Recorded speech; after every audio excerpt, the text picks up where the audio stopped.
بسم اللہ الرحمن الرحیم۔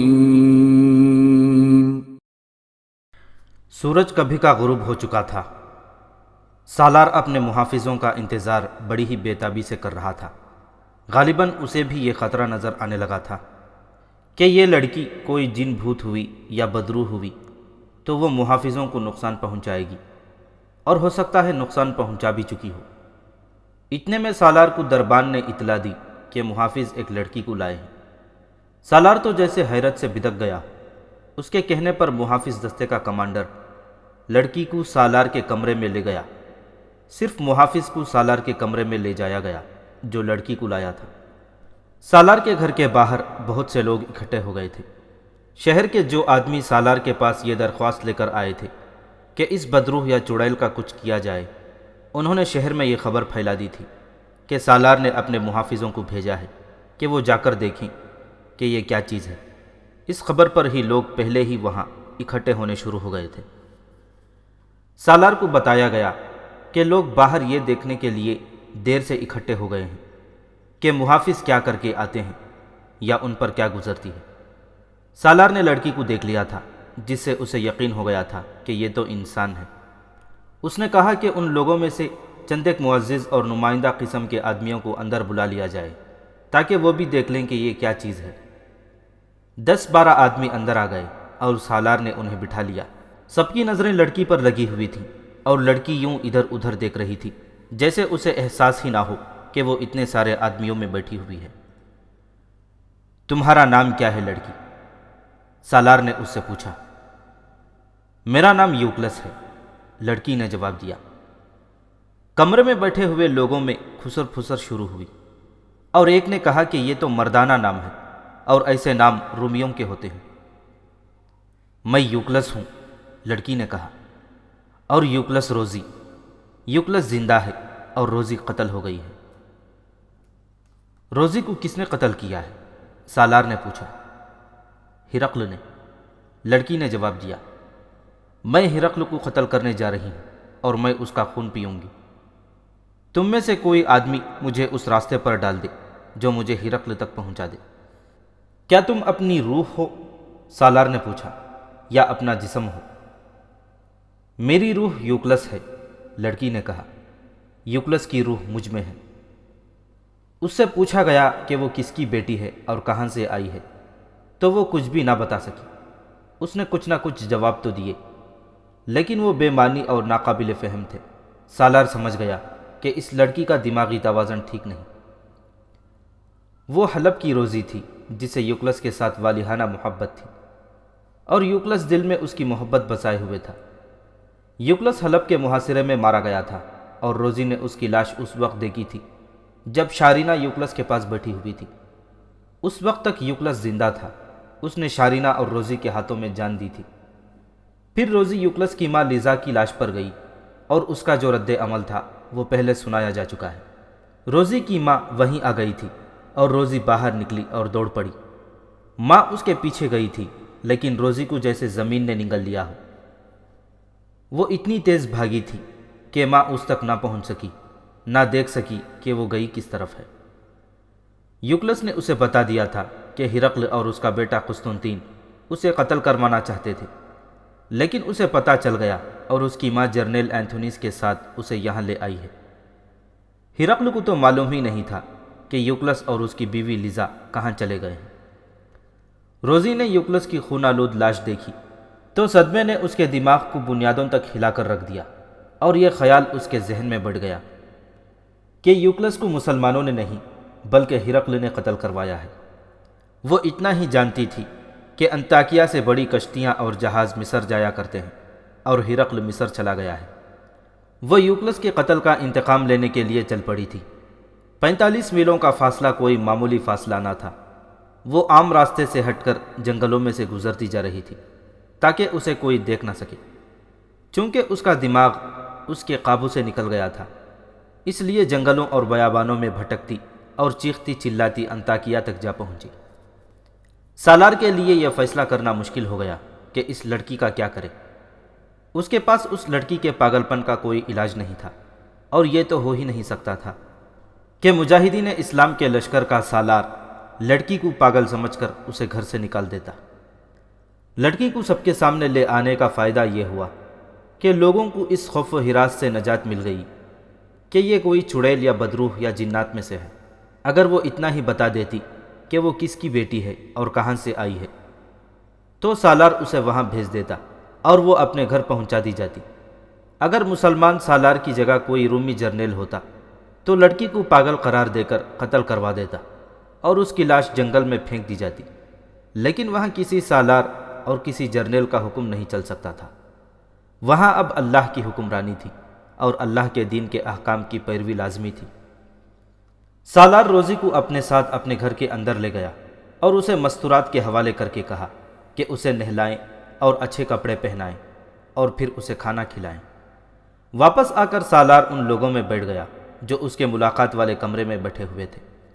اب مجھے مشورہ دیں، سالار نے حاضرین سے کہا۔ میں اس لڑکی کو گھر میں بھی نہیں رکھ سکتا اور اس حالت میں گھر سے نکال بھی نہیں سکتا۔ اس کی دیکھ بھال اور اس کی آبرو کی حفاظت میری ذمہ داری ہے۔ میں اسے کسی مخلص اور دردمند آدمی کے سپرد کرنا چاہتا ہوں جو اسے اپنے گھر میں رکھے۔ میرا طبیب اس کا علاج کرنے کی کوشش کرے گا، ہو سکتا ہے وہ ٹھیک ہو جائے اور یہ بتا دے کہ یہ کس کی بیٹی ہے اور کہاں کی رہنے والی ہے۔ سب پر سکوت طاری ہو گیا۔ اس کا مطلب یہ تھا کہ ایک پاگل لڑکی کی ذمہ داری کوئی بھی لینے کو تیار نہیں۔ وہاں سب سے پیچھے 3 آدمی بیٹھے ہوئے تھے۔ انہوں نے آپس میں سرگوشیوں میں صلح مشورہ کیا۔ امیر انطاکیہ، ان میں سے ایک آدمی نے کہا، ہم 3 آدمی مصر سے آئے تھے اور اپنا کام کر کے واپس جا رہے ہیں۔ یہاں سے گزر رہے تھے تو لوگوں نے بتایا کہ ایک بدروح کو پکڑ لائے ہیں۔ ہم اسے دیکھنے کے لیے رک گئے اور اب پتہ چلا ہے کہ یہ بدروح نہیں۔ ہمیں یہ بھی یقین ہے کہ یہ لڑکی مسلمان نہیں، کسی عیسائی قبیلے کی ہے۔ ہم قبطی عیسائی ہیں۔ اگر آپ کو ہم پر اعتماد ہے تو ہم اس لڑکی کو ساتھ لے جائیں گے، اس کا علاج بھی کروائیں گے۔ اگر یہ ٹھیک ہو گئی اور اس نے واپس آنا چاہا تو ہم اسے اس کے گھر چھوڑ آئیں گے، اور اگر یہ شادی پر رضامندی ہو گئی تو اس کی کسی کے ساتھ شادی کر دیں گے۔ لڑکی جوان ہے اور اس کی خوبصورتی اس کے لیے خطرہ بن سکتی ہے۔ میں پھر کہتا ہوں کہ یہ یقیناً عیسائی ہے اور ہم بھی عیسائی ہیں، اس لیے یہ ہمارے ہی سپرد کی جائے تو ہم پوری ہمدردی سے اس کی دیکھ بھال کریں گے۔ حاضرین مجلس میں سے 3-4 آوازیں اس شخص کی تائید اور حمایت میں اٹھیں اور آخر سالار نے فیصلہ دے دیا کہ لڑکی ان کے حوالے کر دی جائے۔ اگر لڑکی نے تمہارے ساتھ جانے سے انکار کر دیا تو پھر کیا ہوگا؟ سالار نے پوچھا۔ امیر انطاکیہ، اس آدمی نے کہا، لڑکی کچھ بھی سمجھنے کے قابل نہیں، اس کے دماغ میں یہی خبط بیٹھ گیا ہے کہ یہ ہرقل کو قتل کرنے جا رہی ہے۔ میں اسے کہوں گا کہ میرے ساتھ چلو، میں تمہیں اپنے پاس رکھوں گا اور ہم دونوں مل کر ہرقل کو قتل کریں گے۔ اس کی اس بات کو سب نے سراہا اور اس بات سے یہ اندازہ بھی ہو گیا کہ یہ آدمی کچھ اچھی حیثیت والا اور عقل و دانش والا ہے۔ لڑکی جب بلانے پر واپس سالار کی ملاقاتی کمرے میں آئی تو کمرے میں سناٹا چھا گیا۔ اسے نہلایا گیا، کھانا کھلایا گیا اور اچھا لباس پہنایا گیا تھا۔ وہ اتنی حسین تھی کہ سب حیرت زدگی کے عالم میں چلے گئے تھے۔ اس کے چہرے پر معصومیت تھی۔ سالار نے اسے کہا کہ اس نے اس کے لیے 3-4 آدمی تیار کر لیے ہیں جو اسے ساتھ لے جائیں گے اور ہرقل کے قتل میں ساتھ ہوں گے۔ لڑکی کے ہونٹوں پر تبسم آ گیا۔ اسے ساتھ لے جانے والے آدمی نے بڑے پیار سے اور اعتماد سے باتیں کی تو لڑکی اس کے ساتھ جانے کو تیار ہو گئی۔ سالار نے آخری فیصلہ یہ سنایا کہ آج رات لڑکی اس کے گھر کی مستورات کے پاس مہمان رہے گی اور کل فجر کی نماز کے بعد ان آدمیوں کے سپرد کر دی جائے گی اور یہ آدمی اسی وقت مصر کو روانہ ہو جائیں گے۔ دوسری صبح نماز فجر کے بعد سالار واپس گھر آیا تو ان تینوں آدمیوں کو منتظر پایا۔ اس نے روزی کو ان کے حوالے کر دیا اور وہ چلے گئے۔ انطاکیہ سے سکندریہ تک خشکی کا راستہ بھی تھا، لیکن 1-2 دنوں بعد ایک بحری جہاز سکندریہ جا رہا تھا۔ انہوں نے سمندری راستہ اختیار کیا۔ راستے میں روزی ایک ہی بات کرتی تھی کہ وہ ہرقل کو قتل کر کے اس کا خون پیے گی۔ تینوں آدمی اس کی حوصلہ افزائی کرتے اور کہتے تھے کہ وہ اس کے ساتھ ہوں گے۔ رات کو روزی سو جاتی تھی تو یہ تینوں آدمی جہاز کے عرشے پر کچھ دیر کے لیے جا بیٹھتے اور گپ شپ لگا کر سوتے تھے۔ ہورشیس، ان میں سے ایک آدمی نے اپنے ایک ساتھی سے کہا، مجھے تو یقین ہو گیا ہے کہ تمہاری بیٹی بچ جائے گی، یہ لڑکی کنواری معلوم ہوتی ہے۔ امید تو یہی ہے، ہورشیس نے کہا۔ میں نے تو اپنے آپ کو اس صدمے کے لیے تیار کر لیا تھا کہ میری بیٹی کی قربانی دے دی جائے گی۔ یہ تو خدا کی خاص مدد ہے کہ یہ لڑکی مل گئی ہے۔ ہمارا اسقف اس لڑکی کو قبول کر لے تو میں صدمے سے بچ جاؤں گا۔ بچ جاؤ گے، اس کے دوسرے ساتھی نے کہا، تمہیں خدائی مدد مل گئی ہے۔ روزی کو اپنے ساتھ لانے سے ہورشیس کا ایک بہت بڑا مسئلہ حل ہو گیا تھا۔ یہ مسئلہ اس کے لیے ایک ایسا صدمہ تھا جسے وہ ناقابل برداشت کہتا تھا۔ مسلمانوں کے سالار کو جو امیر انطاکیہ تھا، ذرا سا بھی شبہ نہ ہوا کہ یہ شخص انسانی ہمدردی اور نیکی کے پردے میں اسے اور روزی کو بہت بڑا دھوکہ دے رہا ہے۔ روزی تو کچھ سمجھنے کی ذہنی حالت میں تھی ہی نہیں، اس کا تو دماغ معوف ہو گیا تھا۔ ہورشیس کی اس فریب کاری کا پس منظر یہ تھا کہ جیسا کہ پہلے بیان کیا گیا ہے، قبطی عیسائی ہر سال ایک خاص رات دریائے نیل کو ایک نوجوان کنواری لڑکی کی قربانی دیا کرتے تھے۔ تاریخ میں آیا ہے کہ جس لڑکی کی قربانی دینی ہوتی تھی، اس کے والدین کی رضامندی اس میں شامل ہوتی تھی۔ ایسا کبھی بھی نہ ہوا کہ کسی لڑکی کو زبردستی اٹھا کر دریا میں پھینک دیا گیا ہو۔ اب کہ جس قبیلے کے ذمے یہ قربانی تھی، اس میں صرف ہورشیس کی بیٹی نوجوان اور کنواری تھی، باقی سب کی بیٹیاں بہت چھوٹی تھیں یا شادی شدہ تھیں۔ ہورشیس کو اسقف نے بتا دیا تھا کہ اس سال وہ اپنی بیٹی کو قربان کرے گا۔ ہورشیس کی کل اولاد یہی ایک بیٹی تھی، اور اس بیٹی کے ساتھ اسے اور بیٹی کو اس کے ساتھ والہانہ پیار تھا۔ بے شک اسقف یعنی بڑے پادری نے اس کی اجازت کے بغیر اس کی بیٹی کو قربان نہیں کرنا تھا، پھر بھی ہورشیس کو معلوم تھا کہ وہ اپنے سب سے بڑے مذہبی پیشوا کا حکم ٹال نہیں سکتا۔ اس کے گھر میں تو باقاعدہ ماتم شروع ہو گیا تھا۔ ہورشیس اپنی بیوی کو کوستا تھا کہ اس نے اسے بیٹی کی شادی جلدی نہ کرنے دی۔ شادی ہو جاتی تو آج یہ زندہ تو رہتی۔ بیٹی خود بھی قربانی کے لیے تیار نہیں تھی۔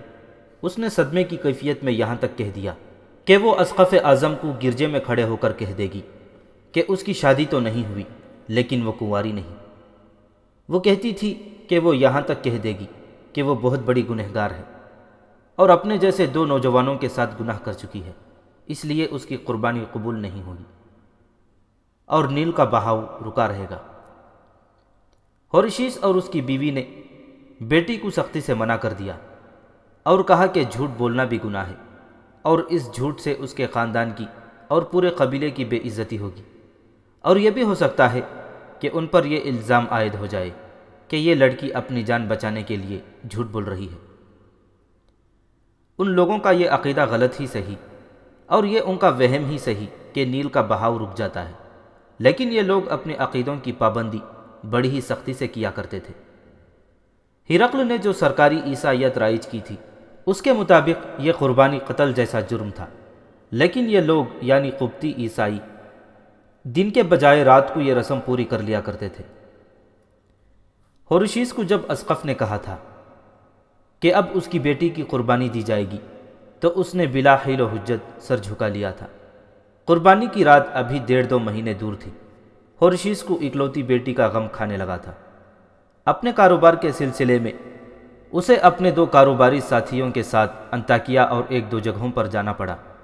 اس کے ساتھی اس کا دل یہ کہہ کر بہلاتے رہتے تھے کہ وہ خدا کے نام پر بیٹی قربان کر رہا ہے، اور یہ قربانی ایسی ہے جو بنی نوع انسان کی بھلائی کے لیے ہے، اس لیے خدا اس کا غم خوشی میں بدل دے گا اور اسے اور نہ جانے کیا اجر ملے۔ لیکن ہورشیس پر کچھ اثر نہیں ہو رہا تھا، اور وہ غموں کے بوجھ تلے کراہتا ہی رہتا تھا۔ وہ اب اپنے کام سے فارغ ہو کر واپس مصر جا رہا تھا۔ جہاز کے انتظار میں اسے انطاکیہ میں رکنا تھا۔ اتفاق سے اسے پتہ چلا کہ امیر انطاکیہ نے ایک بدروح یا چڑیل پکڑی ہے، تو وہ اپنے ساتھیوں کے ساتھ امیر انطاکیہ کے ملاقاتی کمرے میں جا بیٹھا۔ امیر انطاکیہ جو وہاں کی فوج کا سالار بھی تھا، جب پوچھا کہ اس لڑکی کو کون اپنے گھر رکھنا چاہتا ہے تو ہورشیس کے دماغ میں بڑی اچھی بات آ گئی اور اس نے اپنے ساتھیوں کے ساتھ سرگوشیوں میں صلح مشورہ کیا تو ساتھیوں نے بھی تائید کر دی اور کہا کہ یہ لڑکی لے لو۔ اس طرح روزی اس کے قبضے میں آ گئی۔ واپسی سفر کے دوران ایک رات ہورشیس اور اس کے ساتھیوں نے روزی کو بھی جہاز کے عرشے پر بٹھا لیا اور اس کا دل اپنے قبضے میں رکھنے کے لیے ہرقل کے خلاف باتیں شروع کر دیں۔ ہورشیس نے اس سے پوچھا، کیا وہ کنواری ہے؟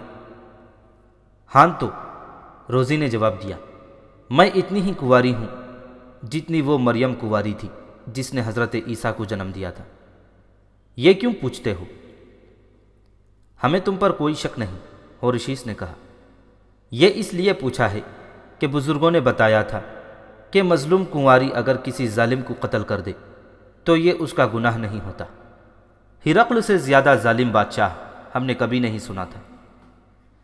جہاز سکندریہ کی بندرگاہ سے جا لگا، مسافر اترے اور اپنے اپنے ٹھکانوں کو چل پڑے۔ ہورشیس سکندریہ سے خاصی دور کسی گاؤں کا رہنے والا تھا۔ اس کی منزل دور تھی، اس لیے انہوں نے اونٹ کرائے پر لیے اور رات گہری ہو گئی تھی جب وہ اپنے گاؤں پہنچ گئے۔ اگلی صبح ہورشیس اپنے دونوں ساتھیوں کو ساتھ لے کر اس گاؤں پہنچا جو ان لوگوں کا مذہبی مرکز تھا۔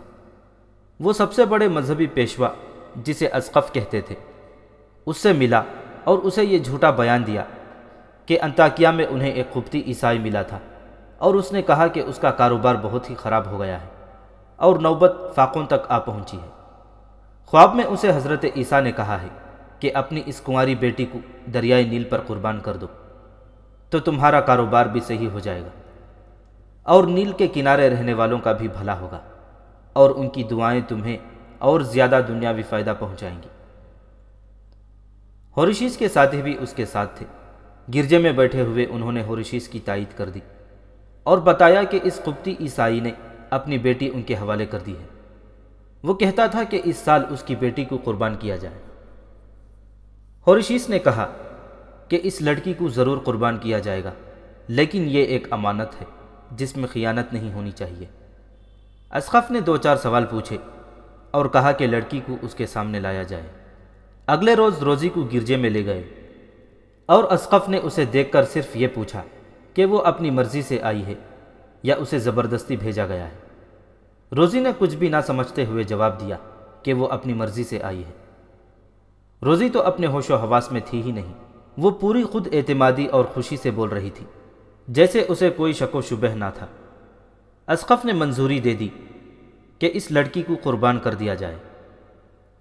ہورشیس اور اس کی بیوی نے روزی کو بڑے پیار سے اپنے گھر میں رکھا اور اس کے بگڑے ہوئے ذہن کے مطابق اس کے ساتھ باتیں کرتے رہے، اور روزی کی زندگی کا آخری دن آ گیا۔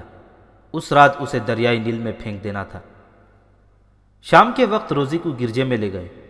اسے ہورشیس کی بیٹی کے قیمتی کپڑے پہنائے گئے تھے اور اسے جو زیورات پہنائے گئے تھے وہ بھی ہورشیس کی بیٹی کے تھے۔ ہورشیس نے اپنی بیٹی کو بچانے کے لیے اس کے سونے کے زیورات قربان کر دیے تھے۔ وہ اپنی بیٹی کی قیمت دے رہا تھا۔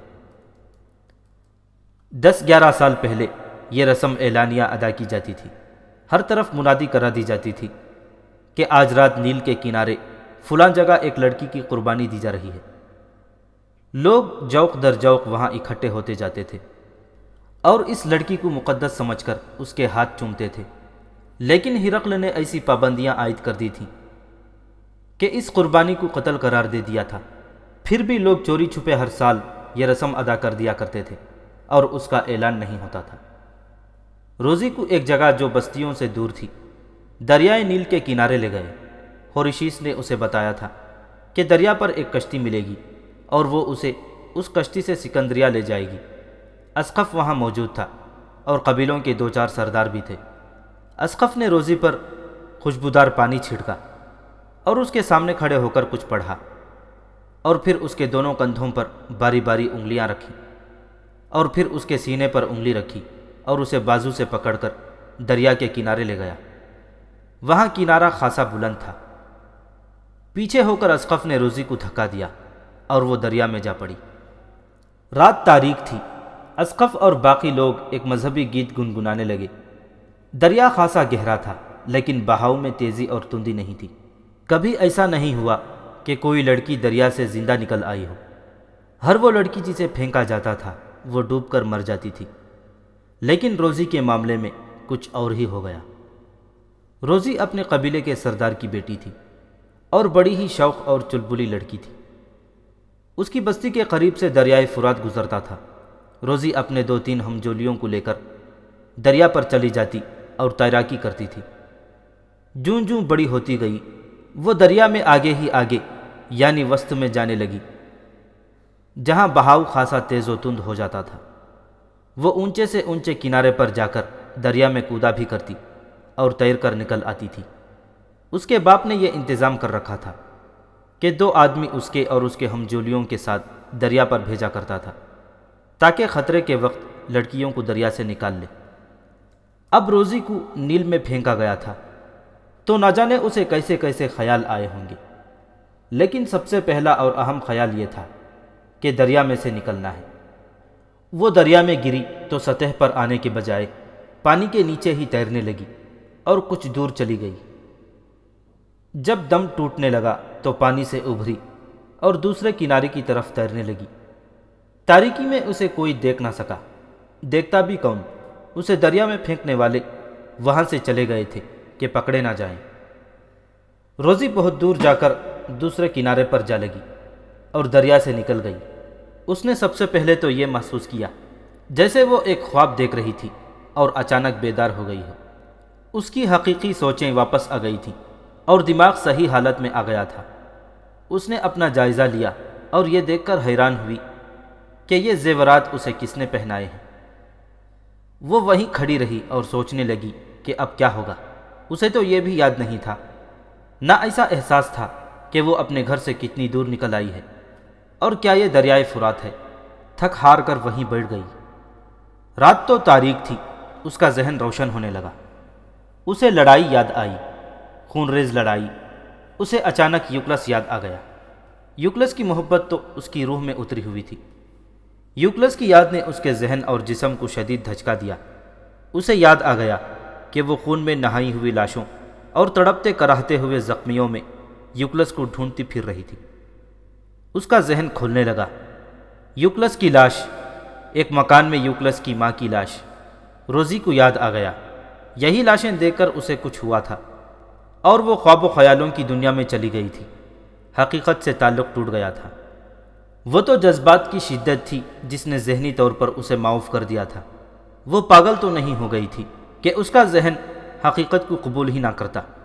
اب ایک اور دھچکا لگا کہ وہ حقیقی دنیا میں لوٹ آئی۔ ہرقل یاد آیا، یہ بھی کہ وہ ہرقل کے قتل کے ارادے سے نکل کھڑی ہوئی تھی۔ پھر جنگل میں بھٹکنا، اسے چڑیل سمجھ لیا گیا تھا۔ کوئی اس کے سامنے آ جاتا، اس سے خوف زدہ ہو جاتا تو اس سے روزی کھانے پینے کا سامان لے لیتی تھی۔ اس طرح وہ بھوکی نہ رہی، پیاسی نہ رہی۔ اسے وہ آدمی بھی یاد آ گئے جو اسے پیار اور شفقت سے بحری جہاز میں لائے تھے۔ تب اسے یاد آیا کہ وہ مصر کا نام لیتے تھے۔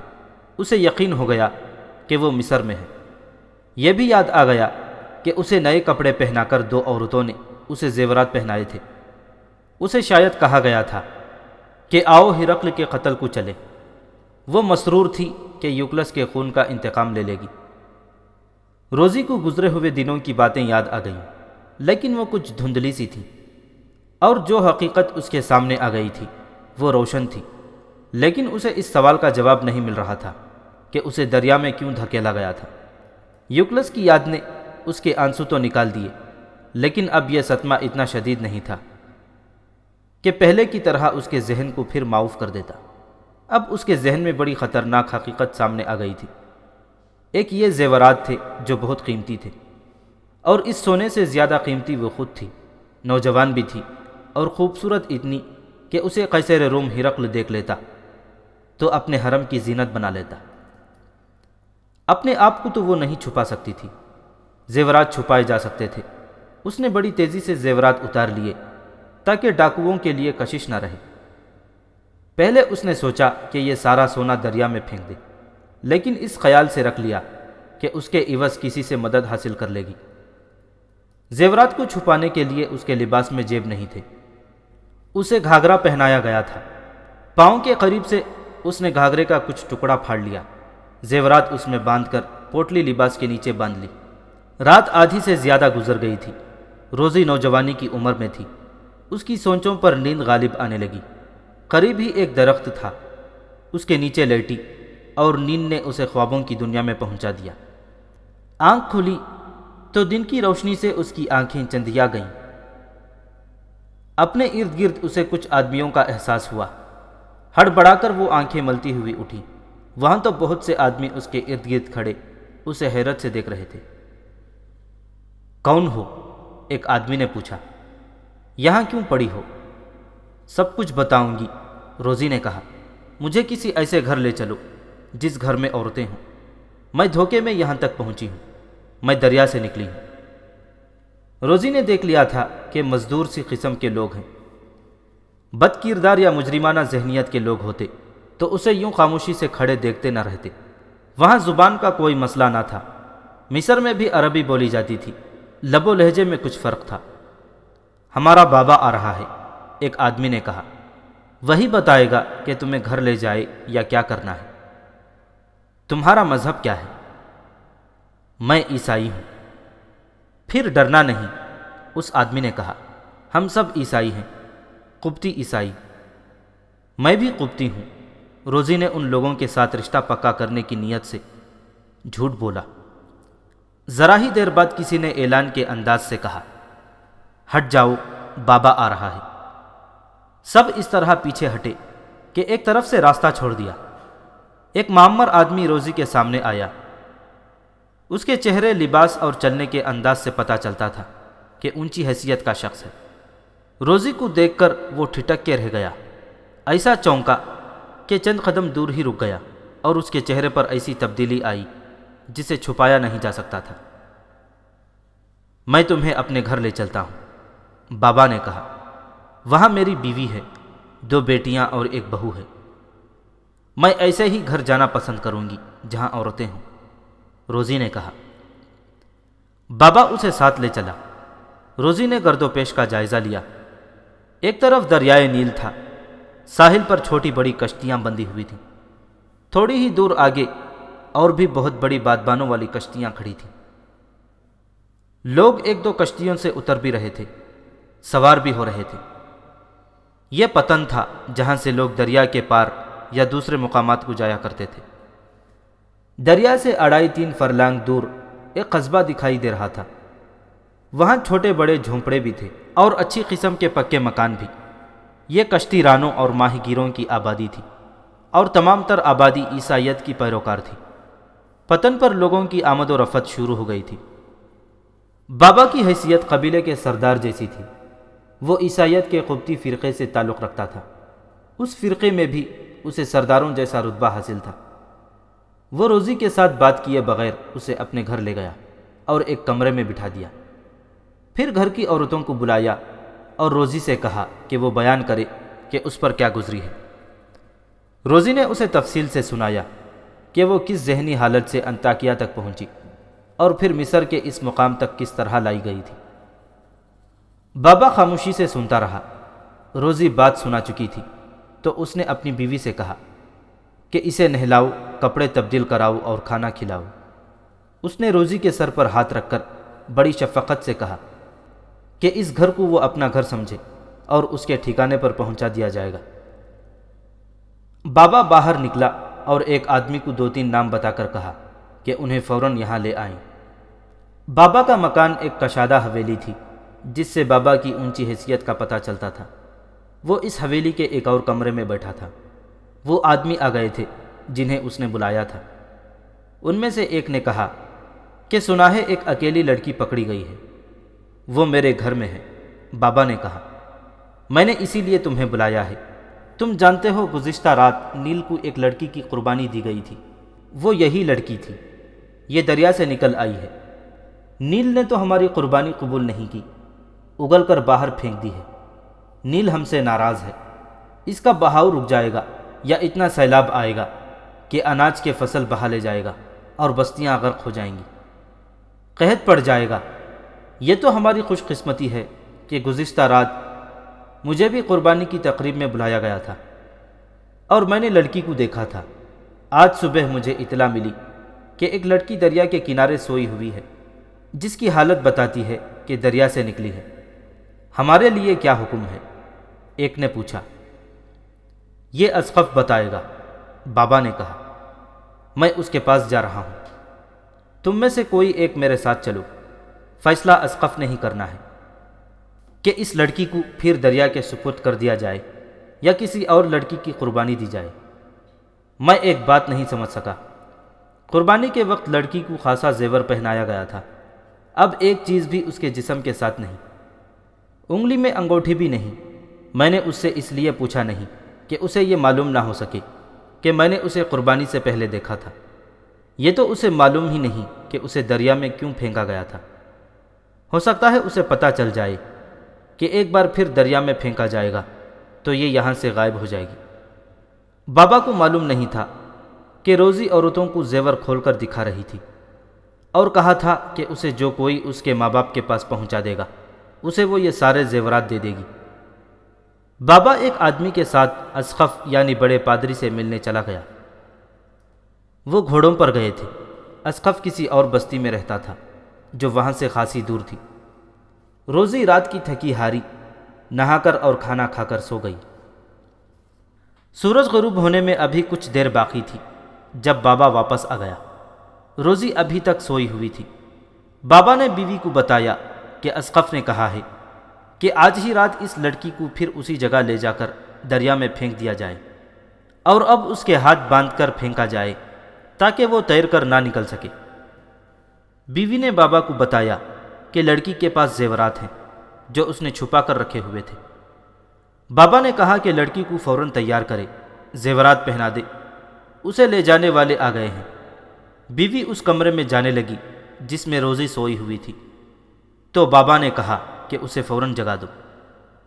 ابھی جا کر تیار کرتی ہوں، بیوی نے کہا۔ اس نے تو نیل کی آغوش میں ہمیشہ کی نیند سو جانا ہے۔ بابا کی بیوی نے یہ الفاظ روزی کے کمرے میں داخل ہو کر کہے۔ اس وقت روزی جاگ اٹھی تھی اور اس نے یہ الفاظ سن لیے۔ یہ بوڑھی عورت روزی کو اٹھا کر تیار کرنے لگی تو روزی نے پوچھا کہ اسے کہاں لے جایا جا رہا ہے۔ بیوی کو بابا نے بتایا تھا کہ لڑکی کو صحیح بات نہیں بتانی، پھر بھی اس نے کوئی ایسی بات کہہ دی جس سے روزی کو شک ہو گیا اور وہ بگڑ گئی۔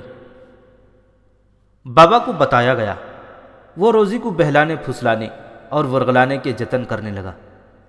بابا کو یہ خطرہ بھی نظر آ رہا تھا کہ یہ بات کھل گئی کہ روزی کو قربانی کے لیے لے جایا جا رہا ہے تو کسی سرکاری اہلکار یا افسر تک پہنچ جائے گی اور سب کو گرفتار کر کے قید خانے میں ڈال دیا جائے گا۔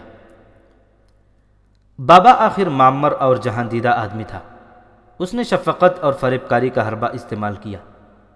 اسے کہا کہ وہ زیورات نہ پہنے۔ روزی کہتی تھی کہ یہ زیورات وہ اپنے پاس رکھے گی ہی نہیں، نہ یہ اس کے ہیں۔ سورج غروب ہو گیا، روزی کو باہر لایا گیا۔ یہ خبر لوگوں تک پہنچ گئی تھی کہ صبح جو لڑکی ملی تھی اسے رات نیل میں قربانی کے لیے پھینکا گیا تھا اور آج رات اسے پھر پھینکا جائے گا۔ اس کا ڈوب مرنا لازمی ہے، ورنہ نیل ناراض ہو کر تباہی اور بربادی پھیلائے گا۔ لوگ روزی کو دیکھنے کے لیے باہر کھڑے تھے۔ اس قصبے کی ساری آبادی قبطی عیسائیوں کی تھی۔ صرف قبطی عیسائی لڑکی کی قربانی دیتے تھے۔ وہ روزی کو ایک مقدس اور متبرک لڑکی سمجھ کر دیکھنا چاہتے تھے۔ انہیں یہ تو معلوم ہی نہیں تھا کہ لڑکی کو فریب کاری سے لے جایا جا رہا ہے۔ روزی کو باہر لائے تو لوگ اس کے ہاتھ یا کپڑے کو عقیدت سے چومنا یا چھونا چاہتے تھے۔ وہ آ گئی، کئی آوازیں اٹھیں، قربانی والی لڑکی آ گئی۔ ایسی اور بھی بہت سی آوازیں تھیں جو روزی کے کانوں میں پڑی۔ وہ سمجھ گئی کہ اسے دھوکے سے لے جایا جا رہا ہے۔ اس نے ان آدمیوں کے ساتھ جانے سے انکار کر دیا جن کے حوالے بابا نے اسے کیا تھا۔ وہ دونوں اسے بازوؤں سے پکڑ کر آگے کو چلانے لگے، لیکن روزی نے اودھم بپا کر دیا۔ لوگ کچھ اور سمجھے تھے، لیکن وہاں کچھ اور ہی تماشا بن گیا۔ اٹھا لو، بابا نے حاکمانہ آواز میں کہا، اور کشتی میں پھینک کر لے جاؤ۔ روزی بیٹھ گئی اور دونوں آدمی اسے اٹھانے لگے۔ روزی ان کے قابو میں نہیں آ رہی تھی۔ 3 آدمی آگے بڑھے اور ان دونوں آدمیوں کو پیچھے ہٹا دیا۔ ان تینوں میں سے ایک نے روزی کو اٹھنے کو کہا۔ روزی چیخ چلا رہی تھی۔ اس نے اس آدمی کو دیکھا تو وہ یوں چپ ہو گئی جیسے مر گئی ہو۔ اس کے چہرے کا رنگ روپ بالکل ہی بدل گیا اور اس کی آنکھیں ٹھہر گئیں۔ اس آدمی نے ان دونوں آدمیوں کو جو روزی کو اٹھانے کی کوشش کر رہے تھے دور پیچھے ہٹا دیا۔ تم؟ روزی نے اس آدمی سے حیرت زدہ سرگوشی میں پوچھا۔ تم رابن ہی ہونا؟ رابن ہوا کرتا تھا، اس آدمی نے کہا۔ بھول گئی ہو میں کتنے عرصے سے رابن نہیں اویس ہوں۔ تمہیں انتقام لینے کا بہت اچھا موقع مل گیا ہے، روزی نے کہا۔ فضول باتیں مت کرو، ان تینوں میں سے ایک اور نے کہا۔ اگر زندہ رہنا چاہتی ہو تو خاموشی سے ہمارے ساتھ چل پڑو۔ میرے دل میں تمہاری دشمنی تو نہیں، اویس نے کہا۔ میں نے تمہاری محبت کو زندہ رکھا ہوا ہے۔ اتنی باتوں کا یہ موقع نہیں اویس، تیسرا بولا۔ اسے ان لوگوں کے قبضے سے نکال لو۔ یہ باتیں سرگوشیوں میں ہو رہی تھیں۔ اے قبطیوں، اویس نے تماشائیوں سے مخاطب ہو کر اعلان کیا، یہ لڑکی نیل کو خوش کرنے کے لیے اپنی جان دینے کو تیار ہے۔ یہ اس جگہ تک ہمارے ساتھ جائے گی جہاں اسے لے جا رہے تھے۔ ٹھہرو، بابا نے آگے بڑھ کر کہا۔ تم تینوں میرے لیے اجنبی ہو۔ میں خوش ہوں کہ یہ کار خیر تم نے اپنے ذمے لے لیا ہے، لیکن میں اپنے اطمینان کے لیے تمہارے ساتھ اپنے 2 آدمی بھیجوں گا۔ اویس اور اس کے ساتھیوں نے ایک دوسرے کی طرف دیکھا۔ 2 نہیں، ہمارے ساتھ 6 آدمی بھیج دیں، اویس نے کہا۔ ہم قبطی ہیں، قبطیوں کو دھوکہ نہیں دیں گے۔ وہی 2 آدمی جو پہلے روزی کو گھسیٹ اور اٹھا رہے تھے بابا کے کہنے پر اویس اور اس کے ساتھیوں کے ساتھ ہو گئے۔ روزی پر تو اویس نے جیسے جادو کر دیا تھا۔ کہاں وہ اتنی شدید مزاحمت کر رہی تھی، کہاں وہ ان کے ساتھ بڑے آرام اور اطمینان سے جا رہی تھی۔ لوگ آگے بڑھ بڑھ کر روزی کو چھونے کی کوشش کر رہے تھے۔ پتن پر درمیانہ سائز کی ایک کشتی تیار کھڑی تھی۔ ملاح بھی تھا، لیکن جو 2 آدمی ساتھ جا رہے تھے وہ تھے تو اچھی حیثیت والے، لیکن کشتی ران قبیلے کے آدمی تھے، اس لیے کشتی رانی کے ماہر تھے۔ کشتی 2 بادبانوں والی تھی۔ انہوں نے ملاح سے کہا کہ وہ خود کشتی لے جائیں گے۔ ملاح کشتی سے ہٹ گیا۔ روزی، اویس اور اس کے دونوں ساتھی کشتی پر سوار ہو گئے۔ پھر دونوں آدمی کشتی میں گئے اور بادبان کھول دیے گئے۔ بابا نے کہا کہ وہ رات کو بروقت پہنچ کر تقریب میں شامل ہو جائے گا۔ کشتی چل پڑی۔ اسے دریا کے بہاؤ کے مخالف رخ جانا تھا۔ ہوا تو تھی لیکن دریا کا بہاؤ تیز تھا، اس لیے کشتی کی رفتار سست تھی۔ سورج غروب ہو گیا تھا، شام تاریک ہوتی جا رہی تھی۔ پتن پیچھے ہٹتا جا رہا تھا اور شام کے گہرے ہوتے اندھیرے میں گم ہو گیا۔ تقریباً آدھا فاصلہ طے ہو گیا تھا۔ کشتی چلانے والے دونوں آدمی کشتی کے درمیان بیٹھ گئے تھے۔ اویس اپنے 2 ساتھیوں اور روزی کے ساتھ پیچھے بیٹھا ہوا تھا۔ اس نے اپنے ساتھیوں کو اشارہ کیا۔ تینوں نے خنجر نکال لیے۔ ان کا شکار 3-4 قدموں آگے بیٹھا ہوا تھا۔ تینوں اٹھے اور پیشتر اس کے کہ ان دونوں آدمیوں کو پتہ چلتا، خنجر اوپر سے نیچے آ کر ان کے دلوں میں اتر چکے تھے۔ تینوں نے انہیں اٹھا کر دریا میں پھینک دیا۔ اب کہو روزی، اویس نے کہا، مجھ پر اعتبار آیا ہے یا کچھ شک ہے؟ ہاں اویس، روزی نے کہا، میرے دل میں کوئی شک نہیں رہا، لیکن مجھے لے جاؤ گے کہاں؟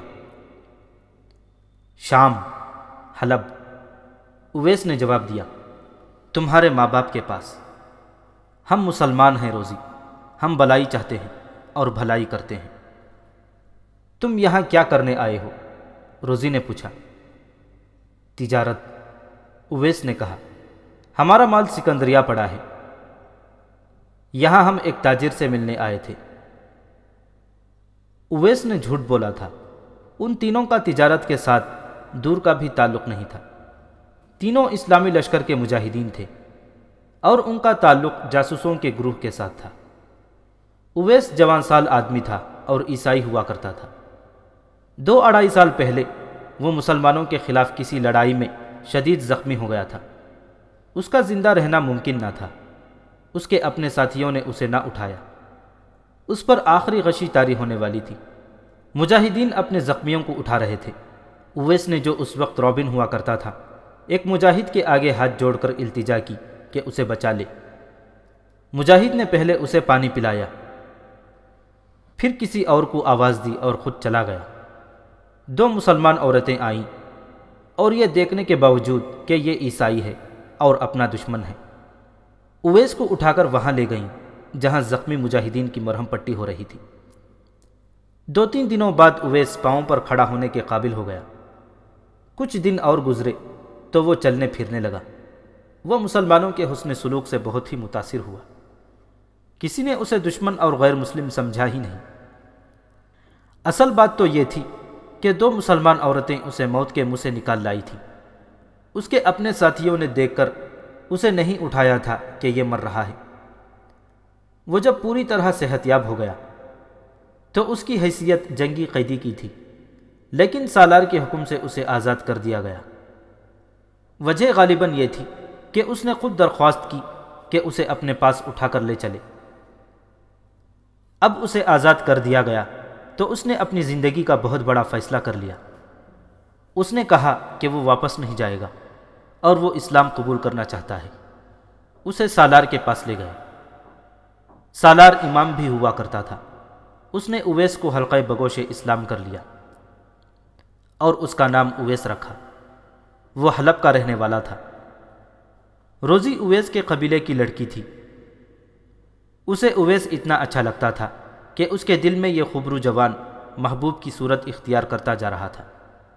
اویس کی روزی کے ساتھ جذباتی وابستگی کا یہ عالم تھا کہ روزی اس کی روح میں اتر گئی تھی، لیکن انقلاب یہ آیا کہ روزی کو یوکلس مل گیا، اور جس طرح اسے یوکلس ملا وہ پہلے تفصیل سے ایک باب میں بیان کیا جا چکا ہے۔ اویس نے اس دوران اسلام قبول کر لیا۔ اویس کو پتہ چلا کہ روزی ایک رومی جرنیل کے بیٹے پر فریفتہ ہو گئی ہے، تو اویس نے اس سے بے وفائی کا شکوہ کیا۔ روزی نے صاف الفاظ میں کہہ دیا کہ وہ اسلام قبول کر چکا ہے اور اس نے اپنے مذہب سے بے وفائی کی ہے، اس لیے اس کے ساتھ وہ کوئی تعلق نہیں رکھے گی۔ اویس نے کہا کہ وہ بھی کسی جرنیل کا بیٹا ہوتا تو روزی اسے قطع تعلق نہ کرتی۔ اس بات پر اویس اور روزی میں تلخ کلامی ہو گئی۔ روزی اسے کہتی تھی کہ وہ اپنے مذہب میں واپس آ جائے۔ اویس نے کہا کہ مسلمانوں نے اسے نئی زندگی دی ہے اور اسے پہلی بار پتہ چلا ہے کہ مسلمانوں نے اس کے ساتھ جو سلوک کیا ہے یہ اسلام کے احکامات ہیں جو اس مذہب کی تعلیمات میں شامل ہیں۔